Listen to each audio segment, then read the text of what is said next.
Today on Around Town, we are talking to Steavon Rochelle about the WeKanSkate project. Hello, Steavon. So let's start things off with finding out what is the WeKanSkate project. WeKanSkate is a media-based project that we are trying to use to promote the need for a updated skate park in Hayes. Okay, well, how are you a part of it? I started, well, you have to go back. The WeKanSkate project is fairly new, but there was a committee that we developed about 2 years ago. It's also the WeKanSkate Committee, which stands for the Western Kansas Skate Committee. And that was developed to actually start putting the plan in motion to get the park updated. And basically, over the last 6 months, I just took the committee's idea and decided to try and publicize it and get some more support from the public and try and spread awareness about, not just about the park itself, but about skateboarding as a whole, and just try and get more followers and more supporters for the sport. Okay, so ultimately you'd like an expansion of the skate park, but you'd also like a different persona set for skaters. Like it's more respectable, it's more serious than it used to be, type of thing. Yeah, I mean, that park was the first skate park ever built in Kansas, and it really hasn't been touched since. It's barely been maintained, and so, you know, besides the fact that it's just run down, in that time, the scene for skateboarders has also grown a lot. You know, there's a lot more than there was back then, and the park's been used a lot, and I see all the time I'm there, and there's younger kids that want to get into the sport, but it's so small that they get intimidated by all the older people and end up just leaving instead of trying it out. So I believe a new park would definitely help that out, help get younger generations in it, which would, you know, I believe it's a productive thing. I think it would be good to.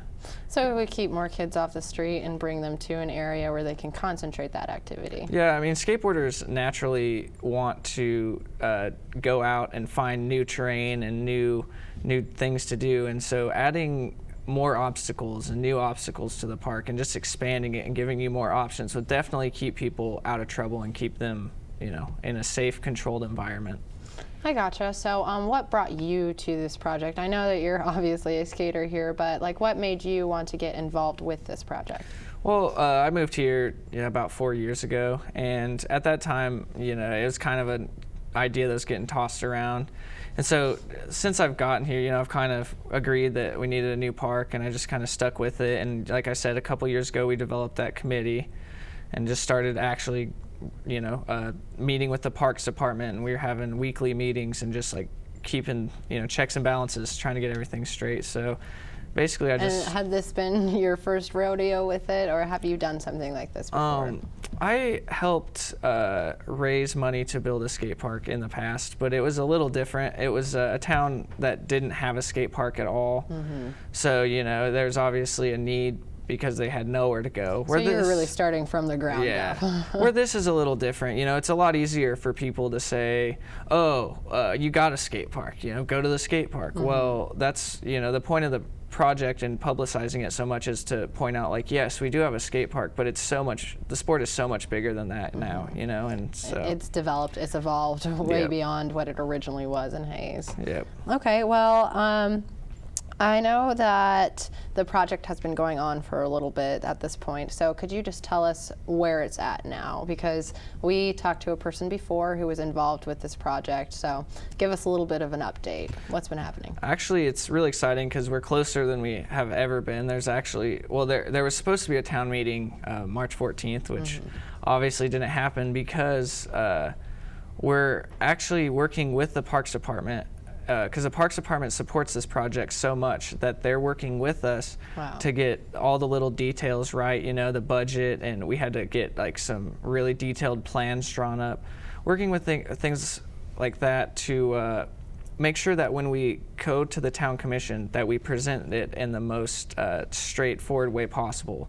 And since the Park Department wants it to pass, they're trying to make sure that it's going to pass once we once we present it. So we've really gained some support, and it's really making some progress. It sounds like you're trying to approach it in the most professional manner possible. It's not just a bunch of hoodlums getting together and trying to throw a project in somebody's face. Like, little do people know, like, the Parks Department is really behind it. They'd really like it to happen. So that's exciting that they're changing the layout of what people think skaters are, as opposed to grown-ups trying to handle a situation. So. Well, yeah, and I mean, this last 5-6 years in Hayes, we've seen a huge explosion in the ball sports funding.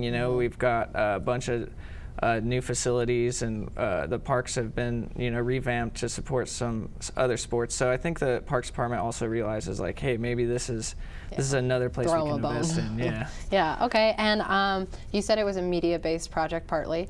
So could you just tell us a little bit about some media involved with it? Because I heard some rumblings about a documentary. We are. First, we started with Facebook and Twitter, the obvious, and we use our Facebook and Twitter to kind of keep people up to date, and promote. And what is the Twitter for that? The Twitter is just at WeKanSkate, and the Facebook is just facebook.com/WeKanSkate. And if you like and follow both of those pages, you'll be up to date on the entire process and where we're at now, and just up to date on everything. And then another aspect I really wanted to do was to actually film a documentary that would also help sway the public. I wanted to get the point of view from some skateboarders that from all different generations. So I want to get some of the younger kids that are just starting out, and then I also, some more our age, and then I also have been talking and interviewing some older people just to really show how skateboarding has helped develop in people's lives and how it really helps benefit in different ways. So yeah, that sounds awesome. So if a person felt like they wanted to get involved with this, what is a step that they could take to help you guys? Well, definitely like us on Facebook and follow us on Twitter is the best thing you can do.